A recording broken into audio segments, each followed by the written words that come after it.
The non-spoiler review of the film Hong Kong Warriors Telugu dubbed movie. అందరికీ happy republic day to all subscribers and viewers. ఇంకా ఈ movie వచ్చేసి twilight of the warriors అని 2024లో ఇంగ్లీష్లో పాటు కొన్ని లాంగ్వేజెస్లో release అయింది. ఇంకా ఈ రోజు నుంచి డైరెక్ట్ థియేటర్లో హాంకాంగ్ వారియర్స్ అనే పేరుతో థియేటర్లోనే రిలీజ్ అయింది. జనవరి 24 నుంచి థియేటర్లో రన్ అవుతుంది. మా ఊర్లో ఆడట్లేదని పక్క ఊరికి వెళ్ళి చూడడం జరిగింది ఈరోజు రిపబ్లిక్ డే అని.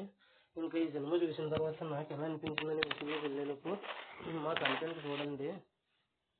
శివరపల్లి వెబ్ సిరీస్ రివ్యూ, ఇసాబ్ బరాబర్, ఇంకా సంక్రాంతికి రిలీజ్ అయిన డాకుమగరా, సంక్రాంతికి వస్తున్నాం, గేమ్ చేంజర్ రివ్యూలు కూడా అప్లోడ్ చేసాం. మా కంటెంట్ చూడండి. మా కంటెంట్ నచ్చితే లైక్ చేయండి, షేర్ చేయండి, సబ్స్క్రైబ్ చేసి పక్కన ఉన్న గంట సింబల్ క్లిక్ చేసి మా ఛానల్ సపోర్ట్ చేయగలరు.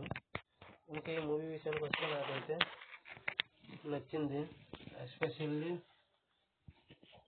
స్టోరీ కూడా చాలా చిన్నదే అయినా సరే బాగానే తీసుకెళ్లారు. ఇంకా యాక్షన్ కొరియోగ్రఫీ గురించి అయితే మాత్రం మన తెలుగు తప్పుగా అనుకోకండి, మన తెలుగు వాళ్ళు కూడా సరిపోరు. యాక్షన్ కొరియోగ్రఫీ అంటే చాలా రియలిస్టిక్గా ప్రజెంట్ చేశారు. వాళ్ళకి ఏదైనా అయిపోద్దేమో అనే టెన్షన్ క్రియేట్ అయింది యాక్షన్ కొరియోగ్రఫీలో. ఆ రేంజ్లో చేశారు. నిజంగా రియల్ ఫైట్స్ అని ప్రమోషన్ ఇచ్చారు. నిజంగానే రియల్ ఫైట్స్ అని అర్థమవుతుంది మీరు కనుక ఈ సినిమా చూస్తే. చాలా బాగా చేశారు యాక్షన్ కొరియోగ్రఫీ. డ్రామా కూడా బాగా వర్కౌట్ అయింది. ఎమోషనల్ డ్రామా కాదు, నార్మల్ డ్రామా అయ్యే. ఆ డ్రామా కూడా వర్కౌట్ అవ్వడంతో సినిమా నాకైతే బాగానే అనిపించింది. యాక్షన్ కొరియోగ్రఫీకి మాత్రం నిజంగా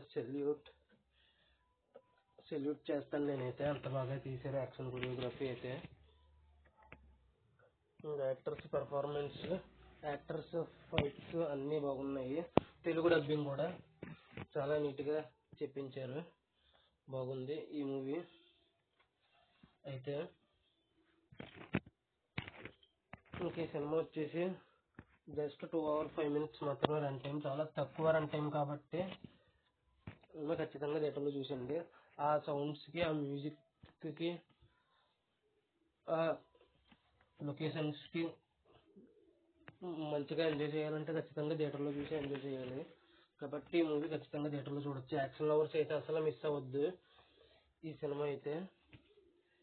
ఇంకా నా పరంగా వస్తే నేను ఇచ్చే రేటింగ్ వచ్చేసి చివరగా 4.5 out of 5 అయితే ఇస్తాను. ఇంకా ఈ మూవీ రివ్యూకి రేటింగ్. ఇంకా ఈ హాంకాంగ్ వారియర్స్ అనే మూవీ ఎంతమంది థియేటర్లో చూశారు, చూస్తే మీకు ఎలా అనిపించింది అనేది కింద కామెంట్ చేయండి. ఇక అంతేనండి. నా ఈ రివ్యూ చివరి వరకు చూసిన ప్రతి ఒక్కరికి థ్యాంక్స్. మా కంటెంట్ చూడండి. మా కంటెంట్ నచ్చితే లైక్ చేయండి, షేర్ చేయండి, సబ్స్క్రైబ్ చేసి పక్కన ఉన్న గంట సింబల్ క్లిక్ చేసి మా ఛానల్ సపోర్ట్ చేయగలరు. నా ఈ రివ్యూ చివరి వరకు చూసిన ప్రతి ఒక్కరికి థ్యాంక్స్ ఫర్ వాచింగ్. జై Hind, signing off. Bye bye.